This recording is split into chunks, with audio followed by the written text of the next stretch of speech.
Hello, my adoring fans. Today, I woke up and stepped outside my hostel. And this is what I saw as I was packing the bag. Pretty nice view of Lake Tekapo, but even better, this good boy. There's a statue of a dog. I love a statue of a dog. Haven't seen this before. Here is the info.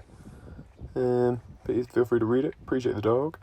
Then here's a little behind the scenes of what it's like travelling around with these two sisters. I get that face a lot. And yes, here we are at the Lake Pukaki, I think, at the viewpoint, looking at where Mount Cook should be, and here we are looking, just driving alongside. It's pretty blue, so I thought I'd record it.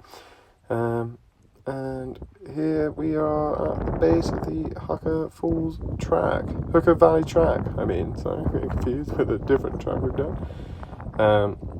And the aim of this track is to get us to a lake, which means that we can look at Mount Cook. And unfortunately, it was a bit cloudy, so we do get to see a bit of Mount Cook, but I wouldn't say it was necessarily the part that everyone would write home about. There were also a lot of these bridges, and I have to say, since I've been engaged, I am more confident on these bridges than I was before.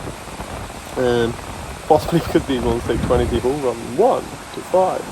So, there were 3 of them along the way. But there was also lots of snow and glaciers and stuff, slowly revealing itself. One thing I think is worth noting, since Maddie and I were last in this part of the country, like specifically, the Lake Tekapo mountainy, snowy bit, rather than like the Queenstown-y ground level bit, is that it's just gotten a lot colder, and the snow has appeared. It's only been like 2.5 weeks, and it's still, late summer in New Zealand, but I guess to build up the snow, it must start happening soon, altitude and stuff. But yeah, it's definitely getting colder. Crazy, to be honest. And it's made me quite excited to maybe come back here in the winter and see what's popping. We'll see if I can ever afford it. But yeah, so here we are, looking at these rivers. And here we are, I promise, you'll see a finger. There you go. Ever helpful, pointing out where Mount Cook should be. Then we walk down to this little lake bit. Oh, that's where we were looking before. Still no Mount Cook.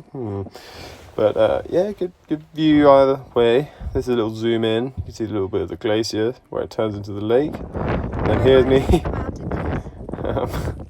Here's me putting up my trousers. Shout out to Mum.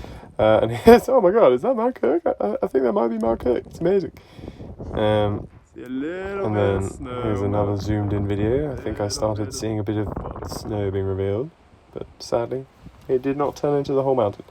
Anyway, then on the walk back, this walk only took like 2-3 hours. It was pretty easy. And it was pretty flat as well. Then saw lots more snow on the way back because the clouds had started to lift, so I have recorded some of this. Nice glaciers. Now these glaciers, you may remember my trip to Franz Josef where I got engaged. They are the other side of these mountains. So they're kind of all like the same thing. Oh yeah, and then this is some Charlotte was getting tired, so we needed to stop along the way. This is what we were looking at. Didn't know what it was, there you go. And his rainbow. But yeah, they're all the same thing, all feed from the same bunch of mountains. Anyway, we're now in our pods in Wanaka. I hope everyone has a good day. I'm very tired. Adios!